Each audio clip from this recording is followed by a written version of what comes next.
Welcome to the GigRoots podcast. GigRoots tells the story of the grassroots economy in America. I'm your host, Ethan Daly. During each episode, I interview the individuals who are working towards social and economic transformation at the grassroots level. Let's get into it. In this episode, I'm speaking with Nancy Quero. She came to the U.S. at the age of 18 from the state of Oaxaca, Mexico. Grand Rapids has about a 15% Hispanic population as of the most recent census data. But that doesn't begin to capture the many cultural nuances of Latin peoples in the state of Michigan or the country as a whole. Nancy proudly claims her Zapotec heritage, and she incorporates certain concepts into the clothing design she sells online. She believes the concept of Guelaguetza, which translates as a reciprocal exchange, that this can be a way for ethnic identity and diversity to be richly celebrated among many different people groups. I'm here with Nancy Quero. Nancy, it's good to talk to you today. Thank you. Me too. Nancy, where are you from originally? I am from Oaxaca, Mexico. Oaxaca is a southern state from Mexico and small town called Mitla. And when did you come to the U.S.? I came to the U.S. around 2002, 18 years ago. And during that time, what was the most surprising thing to you? Well, I guess it was a huge change for me because, I was 18 years old and finding a new place to live with a lot of different way of living. One of my struggles was the language, of course. English is my second language, and back then I spoke zero, nada, and it was a huge challenge. And but some of the challenges I have overcome. Others, I'm still fighting in just to fit in this community. And I know yesterday was Cinco de Mayo. Did you have any chance to celebrate? Well, I was talking to different people yesterday, family, and like I went to the post office and I talked to some people there. Mexicans really don't celebrate Cinco de Mayo. It's more like an American holiday. Um, you know, only like Cinco de Mayo, it was the Battle of Puebla that, to be honest, I don't remember which year was it, but it was a battle against the French army that the Mexican army was a really small army back then and they won. And that's what it celebrated. And the state of Puebla, where it happened, they do celebrate it, but it's not really a huge celebration like Independence Day. That's interesting. And so when you came here to the United States, did you have any aspirations of becoming an entrepreneur? Had you seen that at all growing up? Well, I had no idea that I was going to end up being an entrepreneur, but I guess that's something that has been always on my blood. My dad was an entrepreneur himself since I remember, and that was something that I always like. My grandma used to have a grocery store, and and I used to go there all the time and help her. And I used to have like my little table, like selling jellos or selling fruit cocktails and selling a lot of things. And even when I was in high school, I was selling like bracelets and stuff to get some money to buy my books and things. So it has been with me, the spirit of entrepreneurship. And I just, coming here. And one of the things that make me start doing this is because I was looking for a connection to my culture. And my mom has been an artisan for over 30 years. And I used to wear back then and now too the clothing that she makes. And people start asking me, where do you get your clothes? Where do you get your blouse? And it was just like people also was looking for that connection. And that's how I started, and it has been an amazing since I started, I mean, almost over 15 years. And and it's beautiful to be able to make connections for the people, not just for the Mexican, but for other cultures as well. Do you find a lot of folks from other cultures purchasing your product? Yes, yes, actually, I have a customer not just from Mexico, as I said, and the United States is a very diverse country, and Grand Rapids also is a very diverse city. And there is, it's not just Mexicans getting married with Mexicans. Now they are it's just with other cultures, and I guess. It's beautiful. Like I have customers from like African. They love the colors. That's what draws their eyes, and they come and shop. And I also love the Africa heritage and the colors, the vibrant colors. And I have a couple pieces myself, and it's just really nice to share with them a part of Mexico through the products that we sell. So, Grand Rapids as a city happens to carry the distinction of being a welcoming city, meaning that they are designated as a place that is welcoming to immigrants and refugees. How have you found it to be overall with your experience of living here for the past 18 years? Um, that is great, and I think, like myself, that makes me feel more welcome and fitting in this community. I love seeing all those changes on the community. Like me not being born in the US, I really feel welcome. I think those changes are needed as a community, so we understand each other, and and we can live better, understanding your neighbor's culture and heritage. It's just amazing. I love that initiative. How good a job do you think we do at crossing boundaries culturally within this city? Yes, yes, I feel more welcome and fit in now than 18 years ago when I came. I truly believe there is many other things that we can improve, starting with us as individuals, because yeah, I think there is still races and other people who doesn't accept.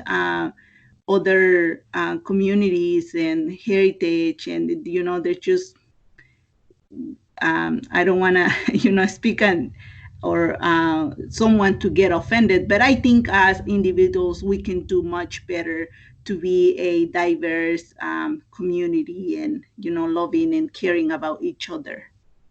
So, Nancy, I'm anxious to speak with you about the recent pandemic and dealing with the coronavirus. As a member of the community and as an entrepreneur, how has that been for you? Um, well, very challenging times for entrepreneurs like myself. We just opened a store last year in November, and we went through the wave of Christmas, and uh, after the new year, it was completely dead. I heard that something very common in retail. And then when the spring comes around March, it started picking up again. And then this happened, and we had to close. So has been a challenge, but also an opportunity, like for us to start looking to for other resources like online shopping. That like particularly with us, we were doing a lot of live shows during the summer. Our busy season starts in March and ends in September, and we had to find alternatives. Okay, so and like on our case, we started to put more resources and on our online on our website, using other platforms like Etsy. um, and like myself, I start looking, okay, what is needed, and like right now we're selling embroidery face mask, and we're also selling like the elastic, which is a supplies that it's a there is a shortage in in at least, well, I will guess in all US, because I've been shipping to different states of the US. So we started getting creative on what can we do, one, to help our communities, and the second, just to get some sales going, so we can also help the artisans back in Mexico, because they are hurting too. And so we can get sales to help them, we can get sales to um, cover expenses for our shop. You mentioned your website, which I've been to, and I think it's very well done. It's very beautiful and vibrant, and it carries the term Guelaguetza. Can you explain what that concept means? Yes, so Guelaguetza is a word in Zapotec. Zapotec is a dialect spoken mostly on the southern states of Mexico, where I was born and raised until I was 18. The name of the town is Mitla. It is a town where the Zapotecs lived many years ago. And it means interchange between cultures. One of the things that I noticed about the site is that you are very intentional about putting things in both Spanish and English in order to appeal to a broader audience. And so you really seem to be adopting that philosophy. How else are you trying to bring that to the marketplace at this time? And why does that happen to be so important for you?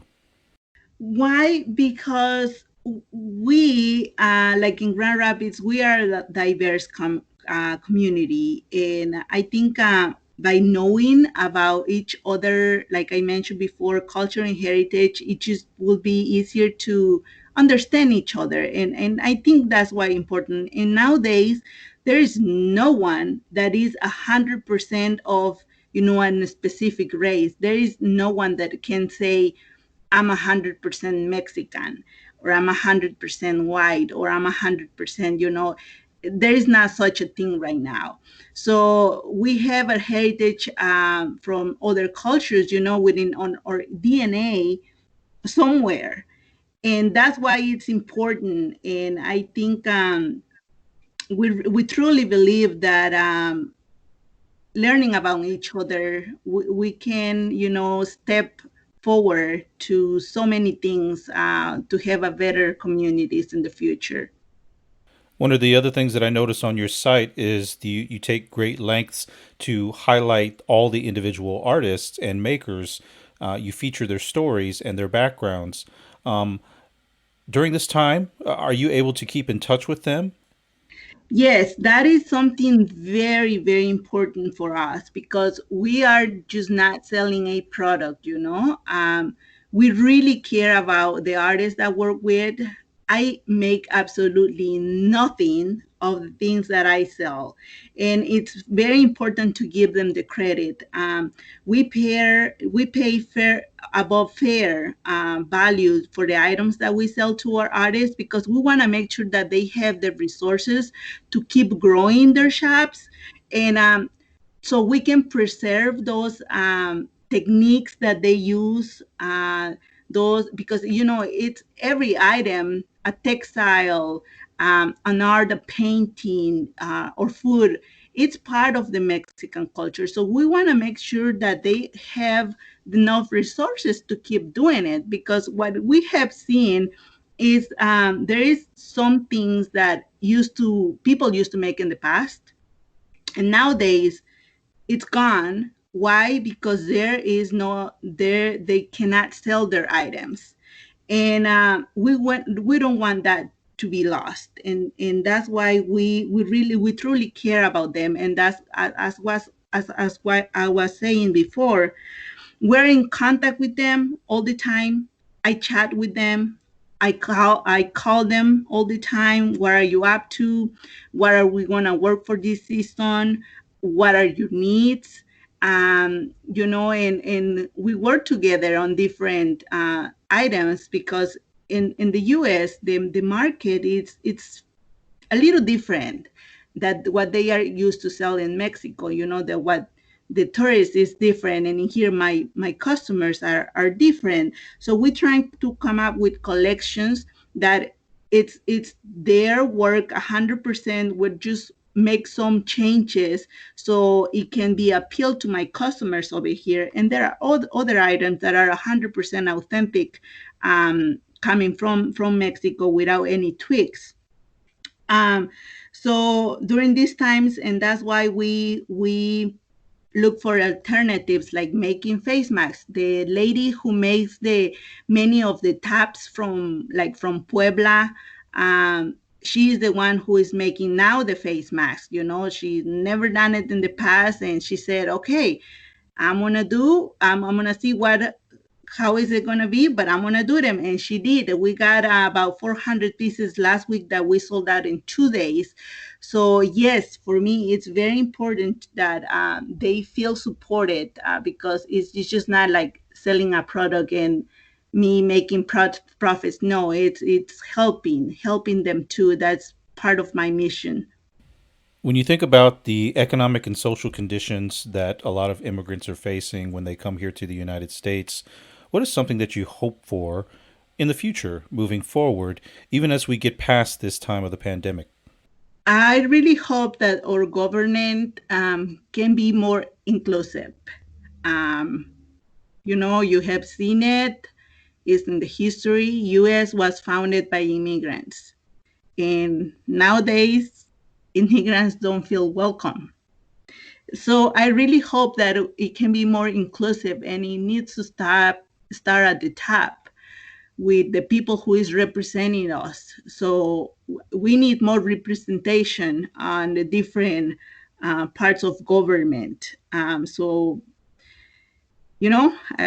I think it's important that I have a 16-year-old son, and I'm trying to teach them, that to for him to be inclusive and know about other people, and really, so because that when he is able to vote, that is going to make a difference. When he grows up and he decides to go and serve in many different ways to this beautiful nation, that is going to make a change.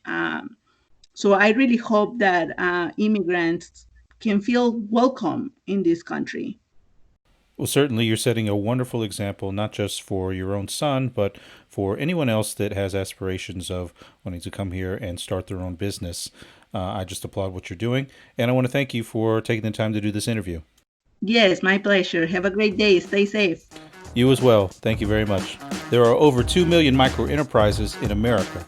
When you shop with them, you support bringing jobs and opportunity to neighborhoods across the U.S. Join us next time for more discussion as we navigate this ever-changing grassroots economy. We'll see you again soon.